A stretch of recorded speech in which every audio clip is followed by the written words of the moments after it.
গণ অভ্যুত্থানের মুখে পদত্যাগ করে বাংলাদেশ ছেড়েছেন আওয়ামী লীগ সভানেত্রী ও সাবেক প্রধানমন্ত্রী শেখ হাসিনা।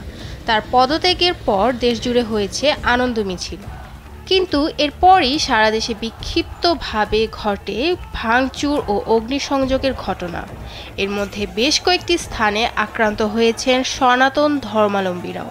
বিষয়টি নিয়ে প্রতিক্রিয়া তৈরি হয় প্রতিবেশী দেশ ভারতের পশ্চিমবঙ্গে। ফলে এ নিয়ে একটি বিবৃতি দেয় পশ্চিমবঙ্গ পুলিশ। মঙ্গলবার দেওয়া ওই বিবৃতিতে সবাইকে শান্ত থাকা ও শান্তি বজায় রাখার আহ্বান জানানো হয়। বিবৃতিতে বলা হয়েছে, বাংলাদেশে ঘটা বিক্ষিপ্ত কিছু ঘটনা নিয়ে যেভাবে কিছু সংবাদ মাধ্যম প্রতিবেদন প্রকাশ করছে তা রীতিমতো দৃষ্টিকটু এবং সাম্প্রদায়িক উস্কানিমূলক। স্যান্ডেলিনা সো, রূপচর্চায় আভিজাত্য। একইভাবে তা ভারতের প্রেস কাউন্সিলের পরিপন্থী। অপর এক বিবৃতিতে বলা হয়, বর্তমান পরিস্থিতির ওপর নির্ভর করে সামাজিক যোগাযোগ মাধ্যমে বেশ কিছু ছবি পোস্ট করা হয়, যা ইতিমধ্যে পুলিশের নজরে এসেছে। এইসব ভিডিও ও ছবি মানুষের মধ্যে বিভেদ ও অশান্তি উস্কে দিতে পারে।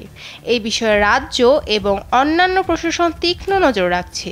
বিবৃতিতে ভারতীয় জনগণকে কোনো পক্ষের উস্কানিতে পা না দেওয়ার আহ্বান জানানো হয়।